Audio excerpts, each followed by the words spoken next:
eye of the sports guy. The Sports Guy. This is important. It's top secret for your eyes only. What was that ruckus? Oh, what ruckus? I was just in my office and I heard a ruckus. Could you describe the ruckus, sir? Watch your tongue, young man. Watch it. Now, eye of the sports guy.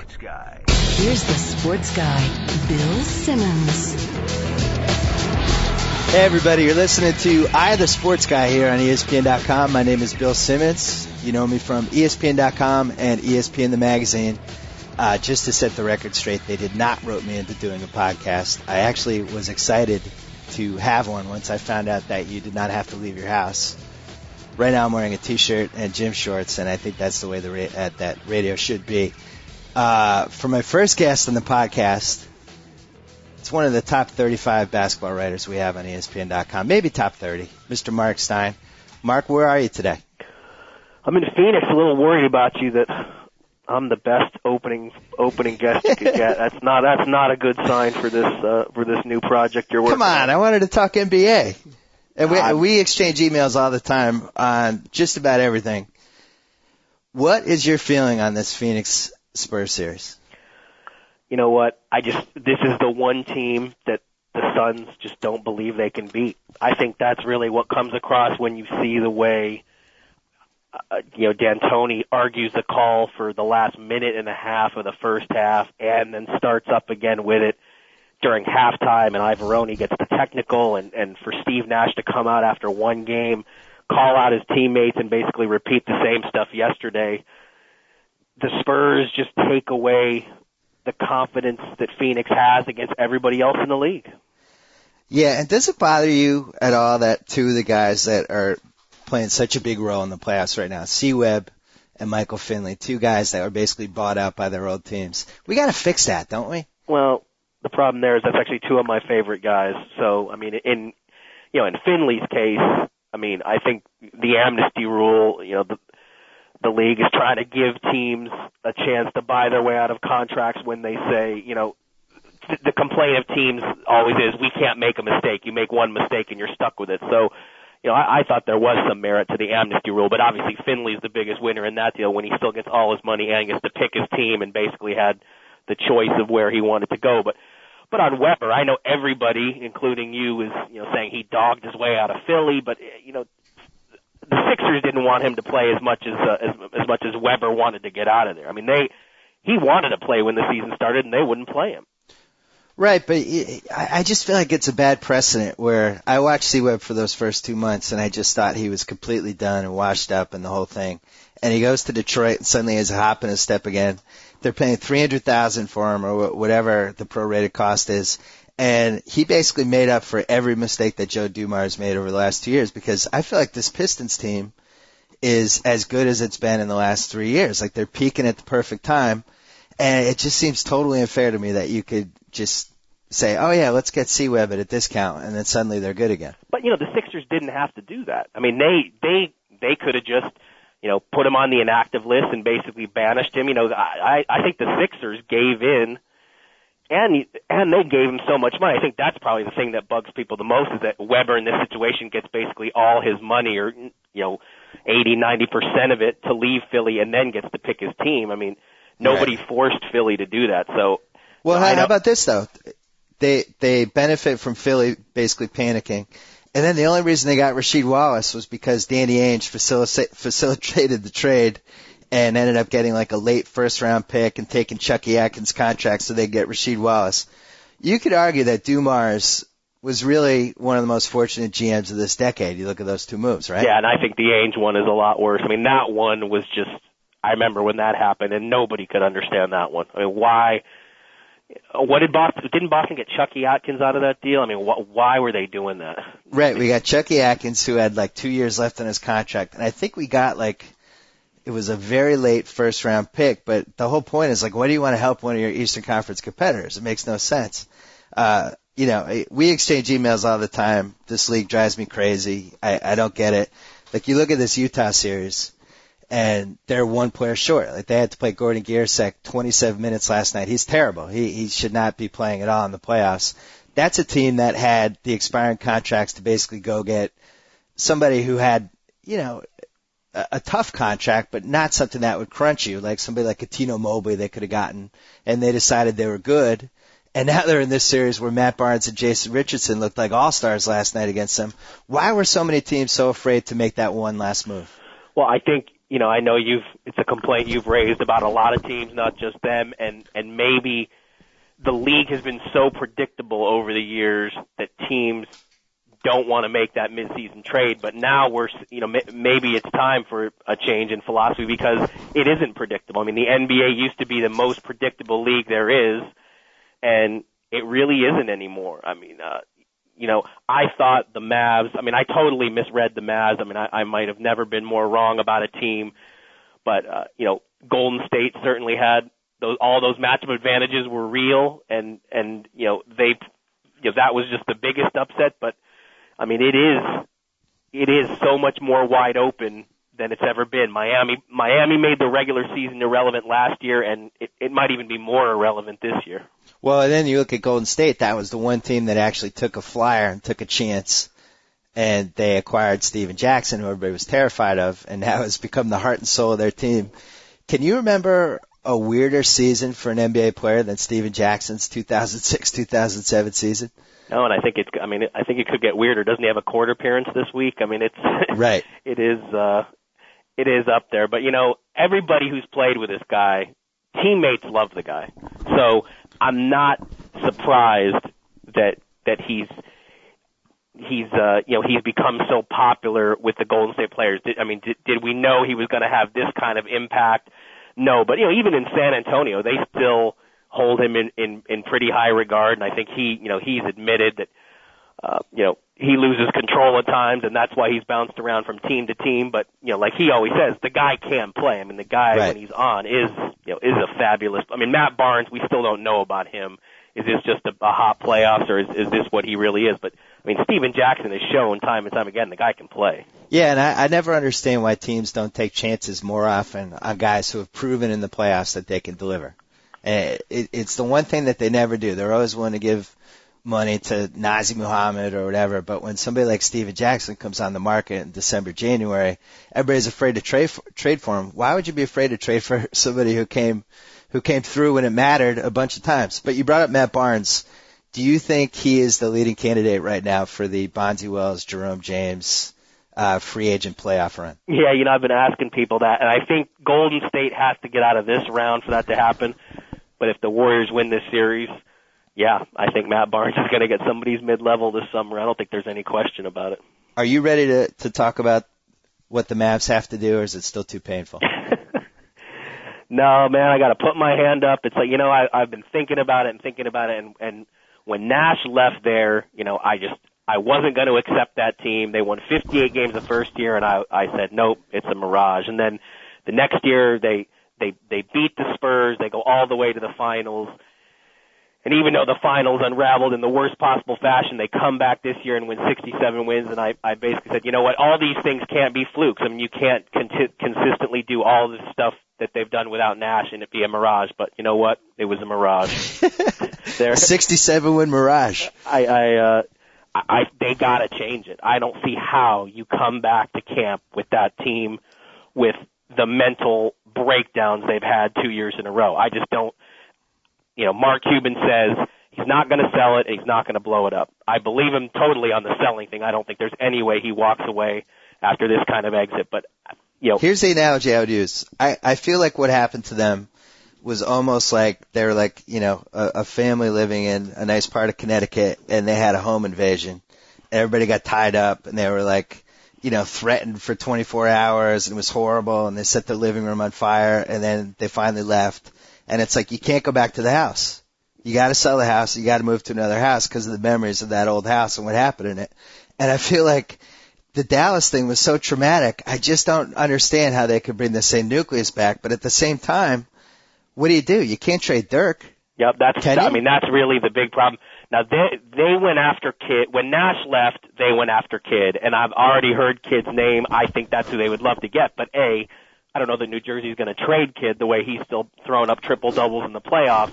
And B, any trade they make, whether it's Ray Allen or Jermaine O'Neal or Kidd, or if the Celtics don't get a top 2 pick and put Pierce out there, whoever it is at that level, somebody's got to be willing to take Jason Terry in that deal, because obviously nobody's going to touch Dan Pierce. So even if you concoct a 3-way, somebody's got to be taking Jason Terry, and Jason Terry had a worse playoff run than Dirk did, and he's just starting this contract that's basically paying him $10 million a year. So let me ask you this. Dallas calls Minnesota and says Dirk for KG straight up. Who doesn't make the deal? I think both. Well, first of all, the Mavs would never make that call. I mean, what if Mikhail calls Dallas? No way, no chance. I mean, hey, I'm as big a KG fan as anyone, but KG hasn't gotten his team to the playoffs for 3 straight years. You think that's a problem? So, I don't. If you put Dirk on Minnesota, would you have put them in the playoffs this year? I don't know. I actually wrote my magazine column on Duncan for this issue because I just think that he's so underrated. And you look at like his career versus KG's career. Remember 3 years ago we were debating which guy was better between KG and Duncan. Does Tim Duncan ever miss 3 straight playoffs in a row? Ever? Like, give him the worst roster in the league. Does he miss the playoffs? We've all kind of run away from him. I mean, did his name ever come up in MVP talk until people had to turn in their ballots and fill out the top 5 spots? I mean, we didn't bring him up at all this year, and you look at what they've done, and I mean, he's just, the feeling around the Spurs is that he's healthier and more spry than he was 2 years ago when they won it. So, and certainly he didn't look bad. He didn't look bad in Game 1 out here. Well, I'll tell you, the one thing I love about Duncan is that I think he would be fun to play with because I think he's a good guy. He's a good communicator. He's great on defense. He doesn't care if he gets his stats. He's going to show up every game. I think when you add everything together, he would be my number 1 choice for the guy I would want to play with if I had to pick a franchise guy. Would you agree with that? I mean, it's hard to argue with the guy's record. I mean, 3 titles. He's, out west, he's still the only guy who's proven he can get across the finish line. I'm the biggest Dirk fan there is, and I am not going to write him off based on one bad series. He had the worst series of his life at the worst possible time. But even if you love Dirk or you're a Nash fan, those guys still haven't crossed the finish line. I mean, Duncan is the only guy, and even in this small ball era, if you have a top shelf, low post guy who can pound it in, I mean, you're still better off. Everybody still wants one, and Duncan is still the number 1 guy in that department. I'll tell you the difference though between Nash and Nowitzki is that I feel like Nash genuinely gives a crap that he might not make a championship finals, and I think he thinks about it all the time, and I think he gets mad at his teammates, and like you look at what happened to him the other day when he had that cut on his nose and he was trying to come back in, and of course the trainer, for some idiotic reason, had no Vaseline on the bench. Like, you put some Vaseline, that stops bleeding. Anyway, if that had happened to Vince Carter, I think he's still lying on the court. I don't even think I think 2 days have passed and he's still lying there writhing around and crying, and he's probably in a coma. But you look at Nash, and he was like, get me back on the court, and you just see this guy's will. And I'm sorry I'm asking a 60-second question here, but do you see that same will from Nowitzki? Because I just didn't see it one time in that Golden State series. I don't think it comes through, but as far as, how much he cares, I mean, the guy is in agony. I mean, the guy, I think he wants to win as much or more than Nash. He beats himself up just as much, but I still think there's, an underplayed element of that series is when you're a 7-footer, you still need somebody to get the ball. The Mavs, he is the only playmaker on that team. Now, he gave in, he gave into the physicality. He let it affect his game. He let it affect his confidence. But I don't care if he goes lower, if he posts up lower, if they're going to front him, you still have to have somebody to get him the ball. And since Nash left, they don't have anybody who can pass. I mean, they just don't. Dirk is the best passer on that team, and he can't pass it to himself. Well, they probably could have gotten Jason Kidd in February, correct? If they had done Devin Harris. Whatever. In retrospect, could they? I don't know if they could have in February, but I know they've tried in off seasons past, and no question they should have. I mean, I know they definitely tried when Nash first left, and thought they had a decent shot at it. Right. And but you're right. I mean, Devin Harris still has some interest. They had those expiring contracts, which they don't have now with Stackhouse and Crozier. So yeah, it's going to be a lot harder for them to make a trade. And I'm totally with you on the burned up house analogy. There's just no way you can live with you can show up in October and pretend like you just haven't impaled yourself on a stake in 2 straight playoffs. Well, another team that looks like they might have to shake things up. It's a little late to the party in this discussion, but the Rockets, I watch Yao Ming. I think he's a very good center. I think he would have been a lot more valuable 15, 20 years ago. The guy gets 6 rebounds in the Game 7. They couldn't hide him on defense. The 2 key loose balls of that game he couldn't get to. He wasn't fast enough. Have we reached a point in the NBA where somebody like Yao Ming just isn't as valuable as people think he is? You know what?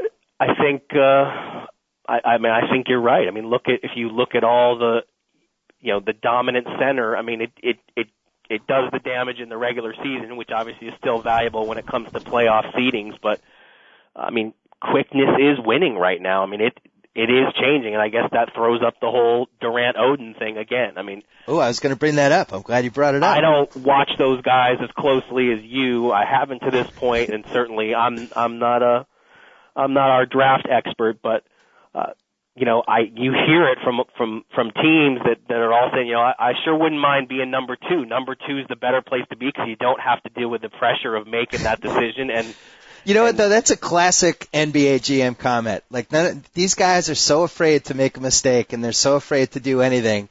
These guys would actually rather pick number 2 in this draft. Well, are you surprised? They're afraid because they know that if they make a mistake, they're going to end up in atrocious GM Summit Take 3.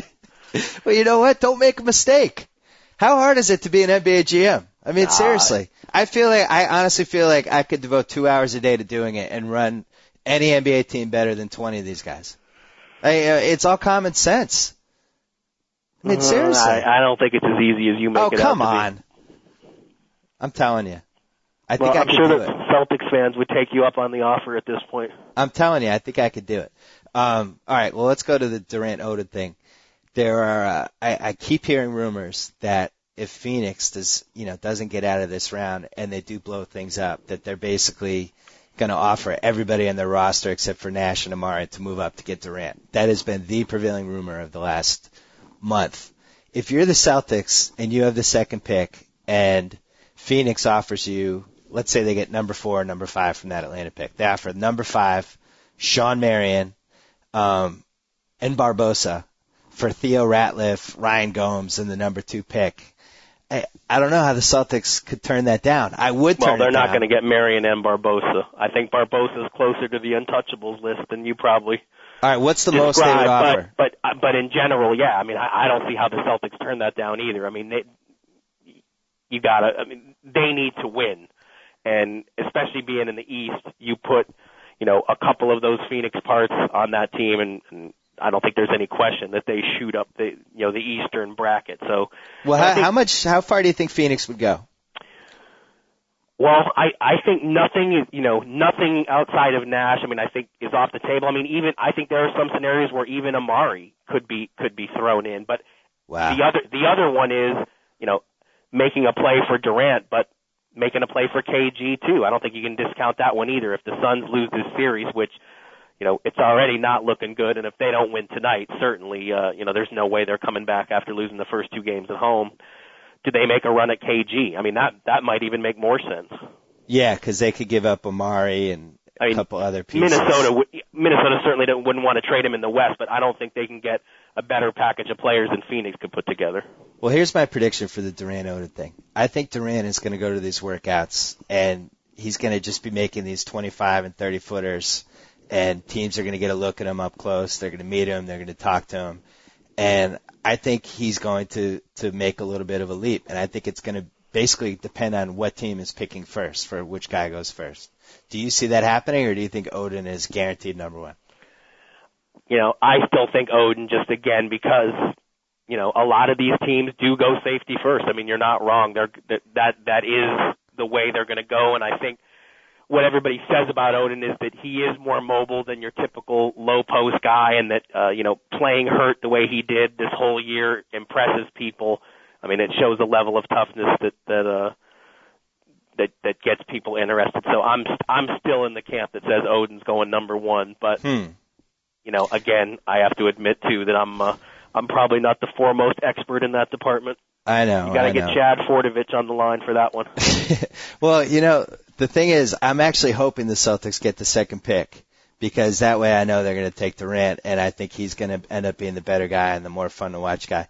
All right, we got to wrap things up soon, but you got to give me one prediction about the rest of the playoffs that I haven't heard anywhere else.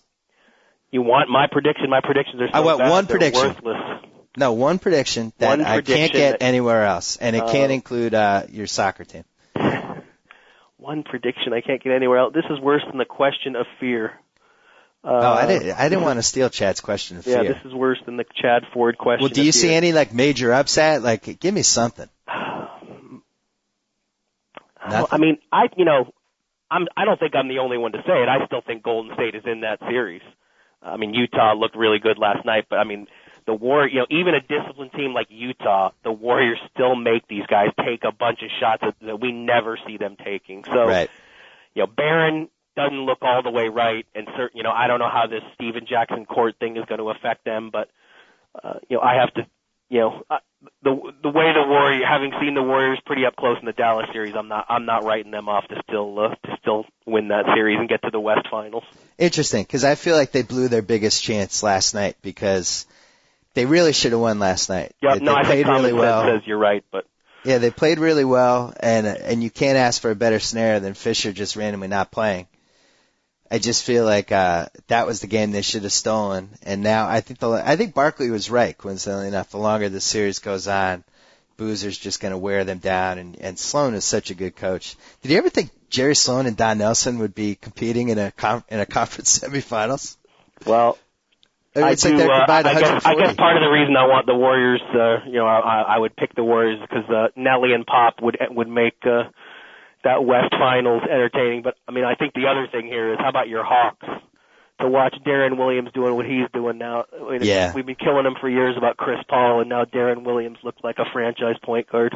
Well, they'll be the Las Vegas Hawks soon, so that's not gonna that's not gonna really matter. I will say that the Boozer thing, I think he's been the guy that's made the biggest leap in the playoffs so far. And if you're a Cavs fan, it's just got to kill you, because you look at you could have LeBron and Boozer as your foundation, and the reasons that he left were so stupid. Rarely do you see an NBA player leave a team under dumber circumstances, and then you end up with the Drew Gooden, Daniel Marshall, Varejao, hodgepodge group. But it's just not the same as having a top 20 guy. Yeah, no question. I mean, if Boozer was still there, I mean, they're the East champs. I mean, he looks sensational.